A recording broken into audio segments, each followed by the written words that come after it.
Ferni yang minggu kedua ya, puji Tuhan. Dan juga senang lagi bisa melihat saudara Yosi juga, ada lagi Michelle juga, good to see you, dan senang bisa berkumpul bersama-sama. Oke, dan seperti apa sih katakan minggu lalu, itu adalah terakhir dari subtopik tahun ini yang bernama Chosen and Destined. Dan hari ini kita masuk ke topik yang baru. Selama 2 bulan ke depan kita akan bicarakan tentang Royal Priesthood. Katakan sama-sama, Royal Priesthood, atau bahasa Indonesianya apa? Imamat yang rajani. Oke, nanti kita buka sama-sama. Bisa lihat di depan 1 Petrus 2 ayat 4 sampai 10. Bisa baca? Bisa datang di belakang? Halo, bisa kelihatan ke belakang? Oke. Saya nggak pakai kacamata, jadi bisa kelihatan. Jadi mari kita baca dan renungkan sama-sama. Dan datanglah kepadanya batu yang hidup itu, yang memang dibuang oleh manusia, tetapi yang dipilih dan dihormat di hadirat Allah.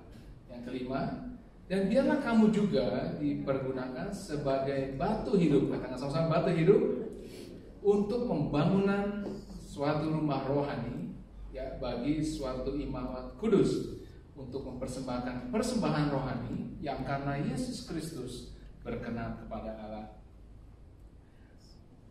Lalu yang selanjutnya, sebab ada tertulis dalam kitab suci, sesungguhnya aku meletakkan di Sion sebuah batu yang terpilih, sebuah batu penjuru yang mahal. Siapa yang percaya padanya tidak akan dipermalukan. Karena itu bagi kamu yang percaya ia mahal, tetapi bagi mereka yang tidak percaya, batu yang telah dibuang oleh tukang-tukang bangunan telah menjadi batu penjuru, juga telah menjadi batu sentuhan dan suatu batu sandungan. Mereka tersandung padanya karena mereka tidak taat kepada firman Allah. Dan untuk itu mereka juga telah disediakan. Yang 9, tetapi kamulah bangsa yang terpilih, imamat yang rajani, bangsa yang kudus, umat kepunyaan Allah sendiri, supaya kamu memberitakan perbuatan-perbuatan yang besar dari Dia yang telah memanggil kamu keluar dari kegelapan kepada terangnya yang ajaib. Kamu yang dahulu bukan umat Allah, tetapi yang sekarang telah menjadi umatnya, yang dahulu tidak dikasihani, tapi yang sekarang boleh beroleh belas kasihan. Amin. Oke, Yesus adalah the living stone, atau batu yang hidup. Bukan cuma hanya batu yang hidup, tapi the one and only batu yang hidup, batu penjuru. Dan juga bukan hanya dia batu yang hidup, dia juga adalah the batu penjuru atau the cornerstone. Jadi bukan hanya batu yang biasa, bukan hanya batu yang standar, bukan hanya batu yang average, bukan hanya batu yang random, tapi dia juga adalah the chief cornerstone, the chief batu penjuru. Oke? Yesus bukan hanya batu penjuru yang utama, tapi juga Petrus tulis bahwa dia adalah batu yang dipilih dan juga berharga. Benar teman-teman? Batu yang dipilih dan juga berharga. Saya masih teringat waktu saya di Wellington, kita setiap tahunnya ngambilin batu, teman-teman. Ada pernah ke Wellington pada bulan Februari? Pernah ngelihat saya ngambil batu? Ada nggak pernah di sini ya? Nggak ada yang pernah ya? Cuman ada fotonya, saya lebih mau cari, cuma nggak ketemu fotonya. Jadi kita setiap tahun karena untuk landscaping garden, kita warga di Wellington bisa ambil batu di sungai. Jadi dari rumah sekitar 1 jam kita nyetir lalu sampai di Lower Hutt River situ. Ada pernah ke Lower Hutt sini? Halo? Gak ada pernah? Ada pernah ya, dari Wellington juga soalnya. Dan sampai di pinggir sungai, kita parkir di tengah-tengah sungai karena sungainya kering dan banyak batunya. Dan saya melihat di situ ya, ada begitu banyak batu dengan berbagai macam dan bentuknya. Ada yang besar, ada yang kecil. Dan saya melihat batu-batu tersebut hampir boleh dibilang gak ada gunanya. Batu tersebut gak ada value-nya. Tapi kalau di dalam ayat ini dikatakan bahwa Yesus adalah the cornerstone, batu yang dipilih. Tahu teman-teman bahwa batu penjuru adalah batu pertama yang diletakkan pada satu fondasi satu bangunan. Benar? Batu pertama yang ditaruh pada satu fondasi pada suatu bangunan. Jadi dari batu-batu yang saya lihat itu nggak ada saya lihat batu yang saya bayangkan yang pernah bentuknya persis dan cukup untuk sebagai batu penjuru atau sebagai cornerstone, let alone living stone. Oke? Jadi zaman dahulu atau zaman kuno tidak ada namanya baja atau batu bata atau teknologi even steel dan beton sekalipun. Dan batu penjuru ini bukan hanya menjadi bagian dari fondasi bangunan, tapi juga menunjukkan arah kemana batu selanjutnya akan ditaruh. Betul? Jadi batu tersebut dipilih dengan sangat precise-nya dan even dibentuk dengan sangat precise-nya, sehingga orang harus hati-hati memilih batu yang paling tepat untuk menjadi batu penjuru. Dan karena bukan hanya menjadi fondasi dan juga menentukan arah, makanya batu ini tidak bisa bergerak selama proses pembangunan. Betul? Saya pernah bayangkan gitu ya, kalau kita membangun satu konstruksi, sana kita belum ada konstruksi teknologi beton dan struktur dan baja dan lain sebagainya. Bagaimana kalau seandainya kita membuat batu penjuru itu ada 4 lokasi? Apakah memungkinkan? Tidak. Hanya ada satu batu penjuru, yaitu di corner, di satu poin di mana nanti batu selanjutnya akan bergerak, akan ditaruh di sampingnya, dan yang batu sampingnya lagi 90 derajat dari batu tersebut disusun di sampingnya. Jadi bayangkan kalau seandainya ada 4 batu penjuru, tidak mungkin dibuat. Jadi cuma hanya ada satu batu penjuru atau cornerstone yang bisa menentukan arah bangunan tersebut. Oke?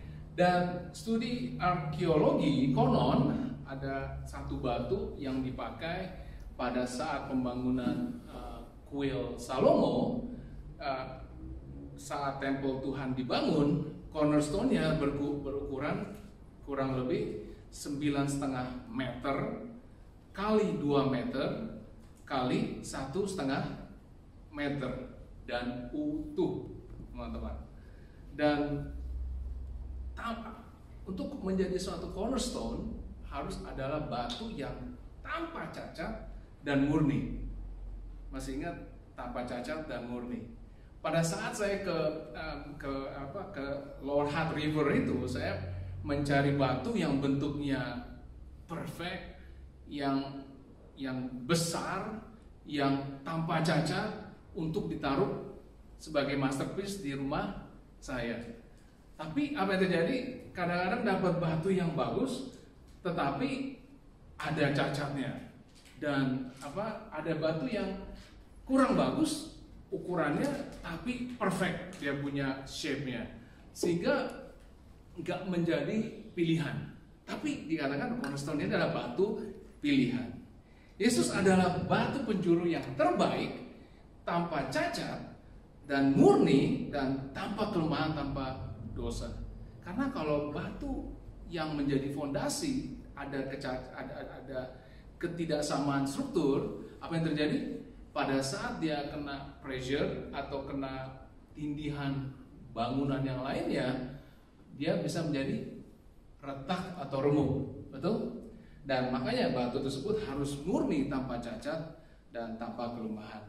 Dan pada zaman dahulu juga, historically, pada peletakan batu penjuru atau batu fondasi, batu pertama sebuah kota atau bangunan, merupakan upacara di budaya pagan atau penyembahan berhala. Dikatakan disertai dengan pengorbanan nyawa. Oke. Dan contohnya pada saya kemarin sempat lihat juga ini uh, uh, apa tempel-tempel yang zaman dahulu di mana, seperti apa yang masih ada. Dan dikatakan di tempel Ishtar dibangun di daerah Irak sampai saat ini masih ada, dan juga ada tempel Nebo di daerah Yordan dan tempel Bel di daerah Syria. Dikatakan bahwa ada penemuan tengkorak kepala orang di bawah batu penjuru tersebut. Nah, pengorbanan demikian juga dicatat di Alkitab di 1 Raja-Raja 16 ayat 34. Dikatakan pada zamannya itu Hil, orang Betel, membangun kembali Yeriko dengan membayarkan nyawa Abiram, anaknya yang suluk. Ia meletakkan dasar kota itu, dan dengan membayarkan nyawa Segub, anak yang bungsu, ia masang pintu gerbangnya dan sebagainya. Dan yang uniknya, Yesus pun menjadi pribadi yang dikorbankan, betul? Saat ia menjadi batu penjuru. Dan Yesus menjadi orang yang dikorbankan untuk membangun rumah spiritual yang hidup. Bukan membangun bangunan yang terbuat dari batu atau semen atau plaster, tapi dikatakan terbuat dari living stones. Jadi kalau kita simpulkan ayat tadi 1 Petrus 2 ayat 4 sampai 10, ada kita bisa come up dengan skema atau konklusi demikian. Dari Yesus sebagai cornerstone sehingga memberi kita identity, memberikan kita identitas, dan dengan identitas kita mempunyai hidup yang punya tujuan, yang punya purpose. Dan Yesus sebagai the cornerstone adalah dasar dari segala yang ada dalam kekristenan kita. Nah, di Efesus 2 ayat 19 ayat 22 dikatakan demikian. Demikianlah kamu bukan lagi orang asing dan pendatang, melainkan kawan sewarga dari orang-orang kudus dan anggota-anggota keluarga Allah yang dibangun di atas dasar para rasul dan para nabi dengan Kristus Yesus sebagai cornerstone, sebagai batu penjuru. Di dalam Dia tumbuh seluruh bangunan rapi tersusun menjadi bait Allah yang kudus di dalam Tuhan. Di dalam Dia kamu juga turut dibangunkan menjadi tempat kediaman Allah di dalam Roh.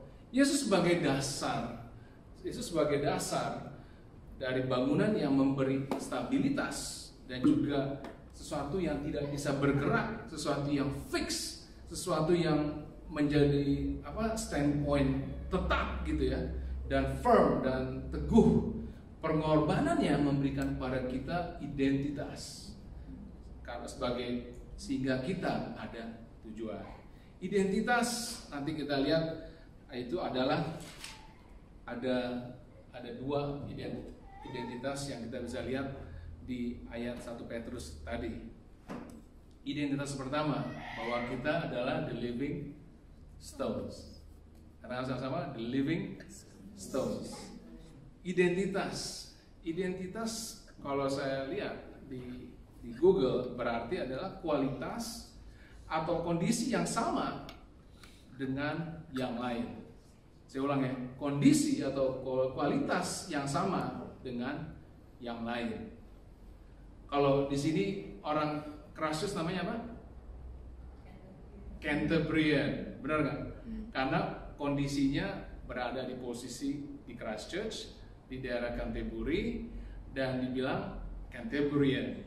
Kalau kita semua di sini lahir dari Indonesia ya. Halo? Semua bilangnya kita orang apa? Indonesian. Karena kita punya kondisi yang sama. Mungkin beda dengan Chang kali ya, Chang Korean gitu ya. Karena dia bersama dengan orang-orang Korea lain sehingga mempunyai identitas yaitu apa? Korean gitu ya. Tapi kita ngerti maksud saya. Jadi identitas kita dalam Kristus dan hidup kita sama seperti Kristus, betul? Identitas kita adalah anak Tuhan. Oke, makanya dibilang kita Christians. Christians itu artinya apa, teman-teman? Anda pernah dengar kan kalau ada agama Lutheran, follower of Martin Luther. Oke, Christians, kita follower of apa?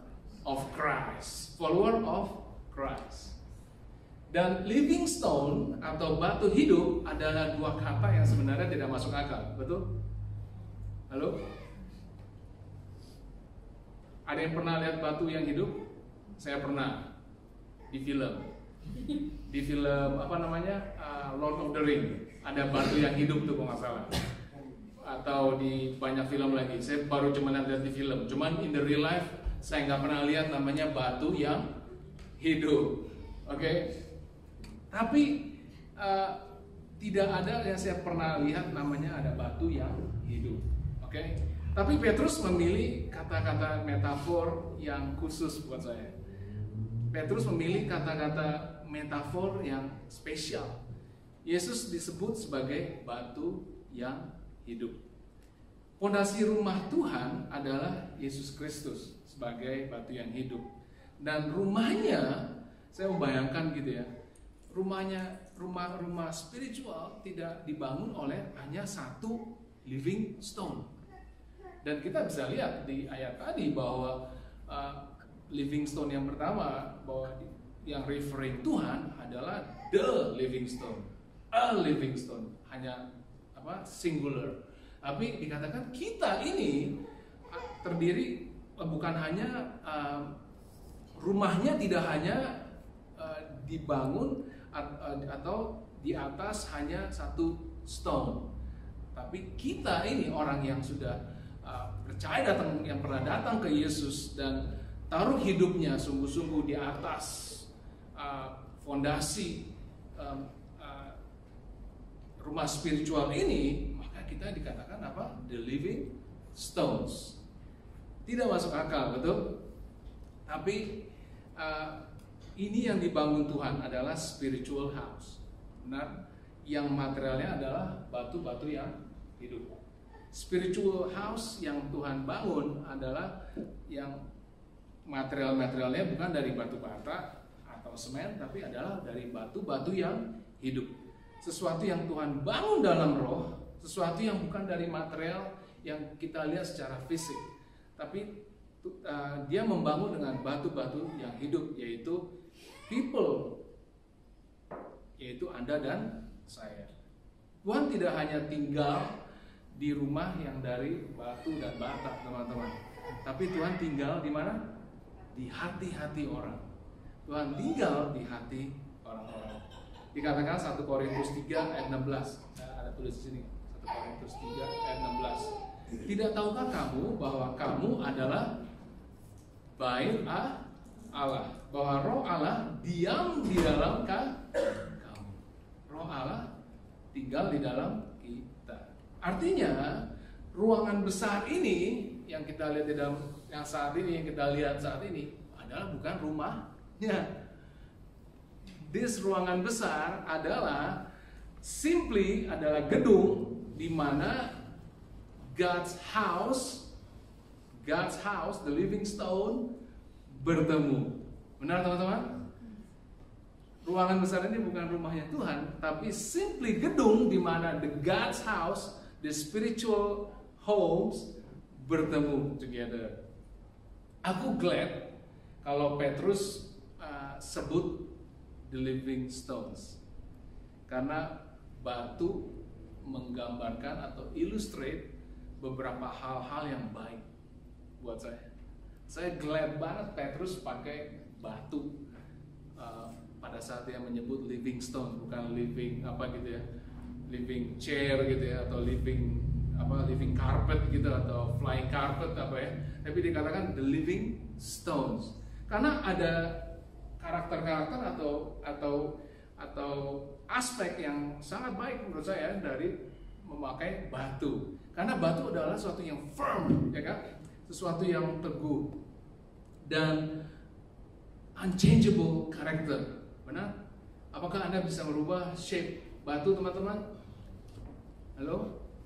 Kalau Anda punya Play-Doh, saya banyak di Play-Doh, Sofia suka main Play-Doh, bisa dibentuk, dia punya shape, bisa berubah-ubah. Tapi batu adalah unchangeable karakter. Tapi unfortunately juga batu juga adalah sesuatu yang dingin dan keras, benar? Dan saya mau katakan, aku tidak perlu lagi dibentuk seperti batu, ngerti nggak? Karena aku juga sudah punya hati yang keras, oke? Seperti batu. Yang aku perlukan adalah batu yang hidup.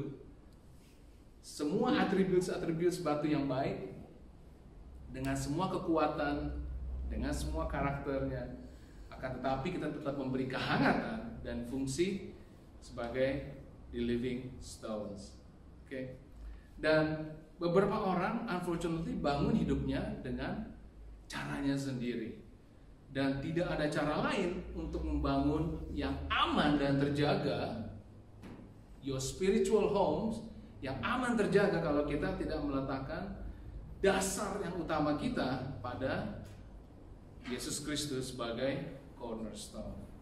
Dengan identitas kita sebagai living stones, sebagai batu yang hidup, kita yang dalam Kristus ini, maka kita bisa terhubung satu sama lain dan tidak akan runtuh di struktur spiritual home-nya, karena kita disupport selamanya. Oke?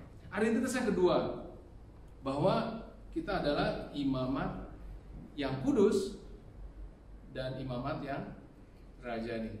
Kalau kita lihat di ayat 5, 1 Petrus 2 ayat 5, dikatakan bahwa kita adalah imamat yang kudus.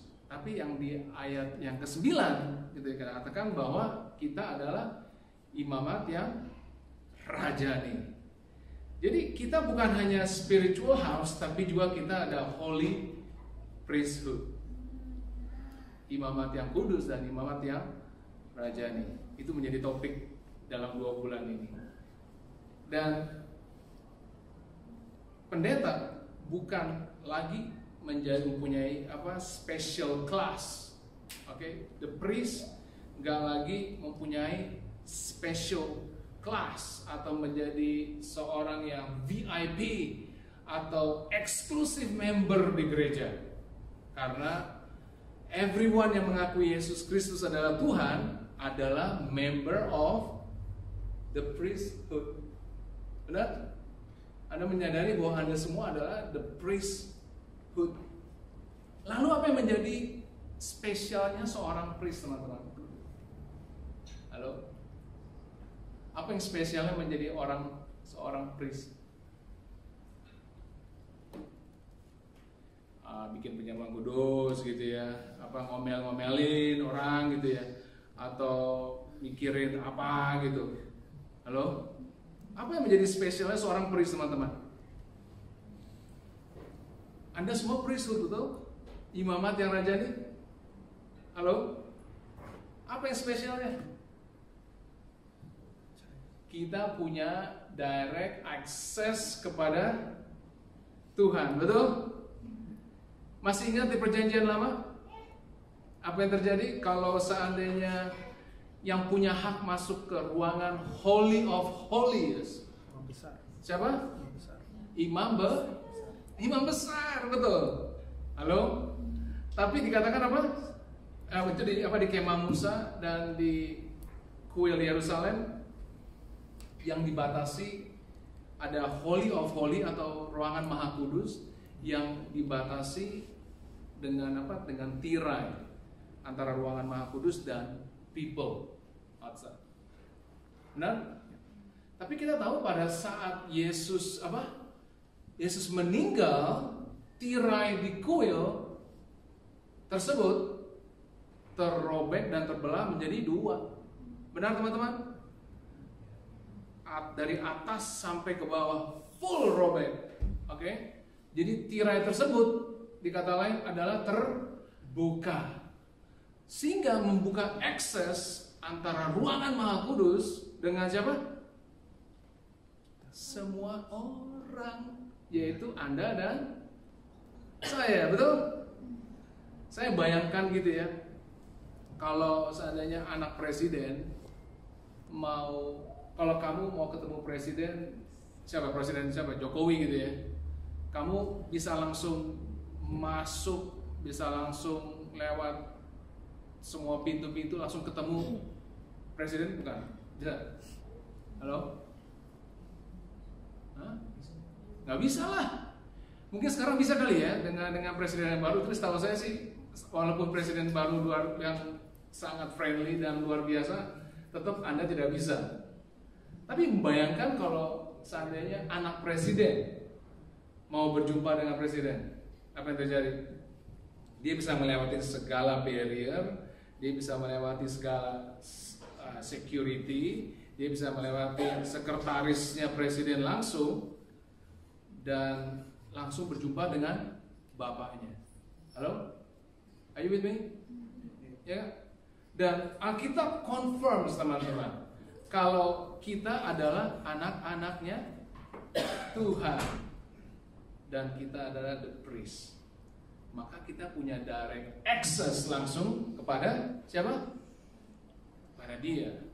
Jadi kita tidak perlu siapa-siapa untuk berjumpa dengan Tuhan. Oke? Untuk berkomunikasi dengan Tuhan. Pertanyaannya adalah, apakah kita sudah ambil privilege tersebut? Apakah kita sudah ambil advantage of privilege tersebut? Halo? Apakah kita belajar firman dengan dirimu sendiri? Halo? Apakah atau bergantung dengan saya, atau bergantung dengan Tulus, pastoral team di sini, atau bergantung dengan Adi, atau bergantung dengan care leadermu untuk belajar firman karena mereka adalah punya direct access kepada Tuhan? No. Saat kita perlu wisdom, perlu power, atau perlu bantuan atau perlu puasa saat kita ditekan atau under stress, atau perlu breakthrough dalam hidup kita, apapun yang kita perlu, kita bisa pergi langsung tanpa perlu yang lain untuk menjadi jembatan atau mediator. Nah, tujuan saya sih hari ini ngomong cuma bilang, you are royal priesthood. Gak perlu melewati saya.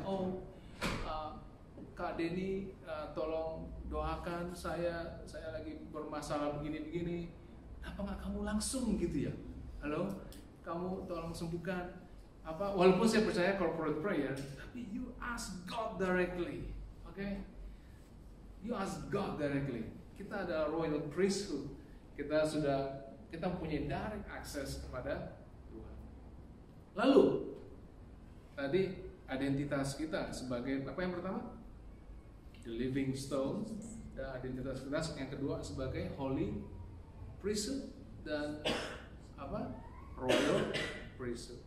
Lalu apa fungsi kita? Apa purpose kita sebagai the living stone, teman-teman? Apakah purpose kita?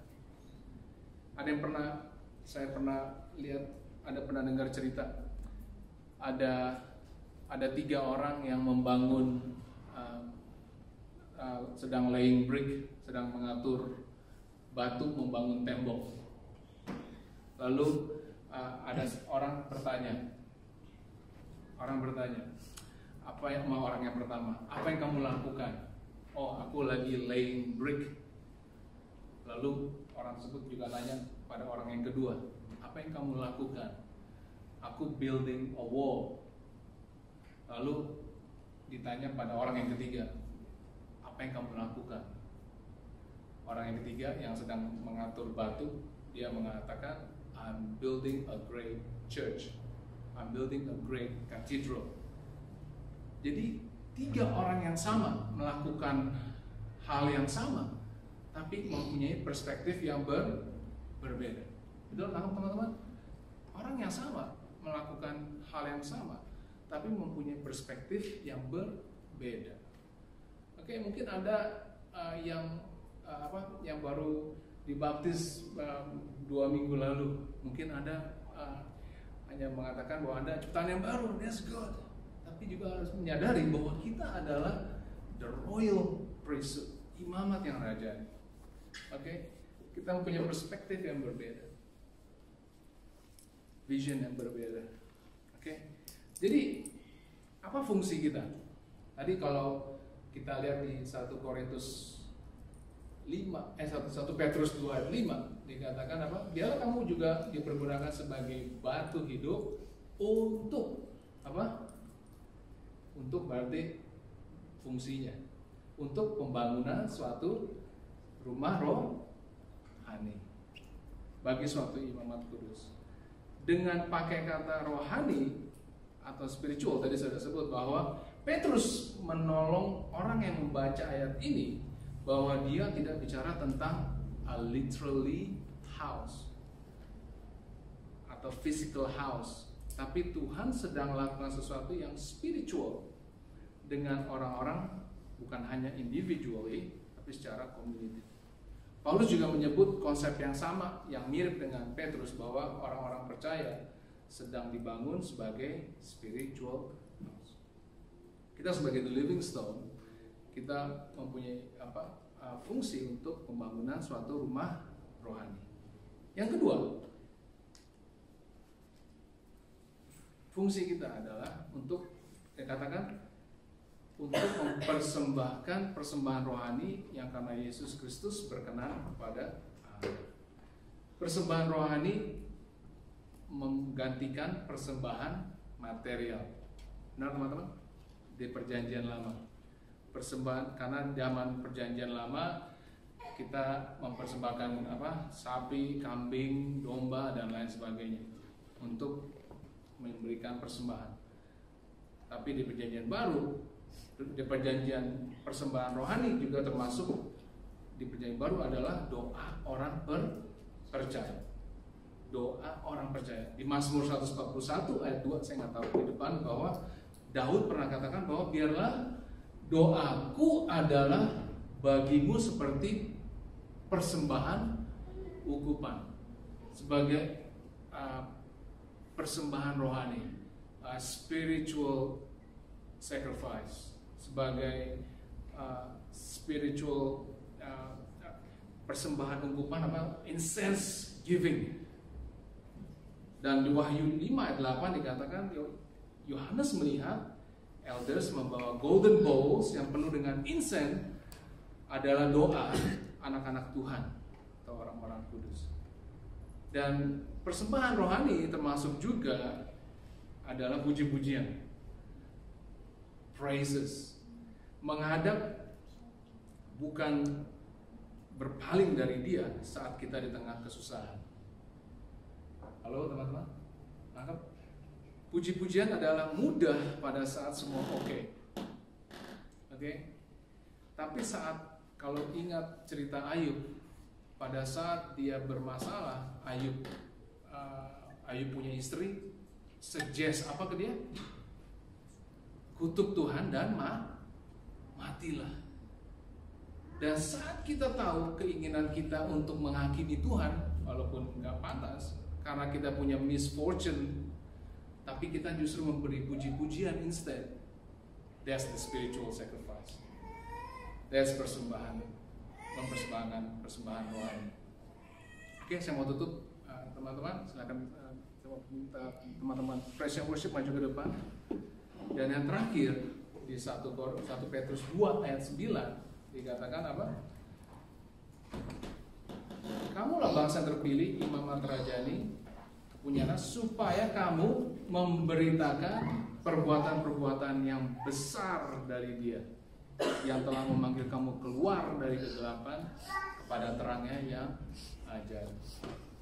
Fungsi kita, purpose kita sebagai the living stone adalah memberitakan perbuatan-perbuatan yang besar dari Dia. Saya yakin pada saat Anda semua menetapkan keputusan untuk mengakui sebagai Tuhan, sebagai Yesus Kristus sebagai the Lord in your life, menurut saya itu suatu hal yang paling besar dalam hidup saya. Bagaimana dengan Anda?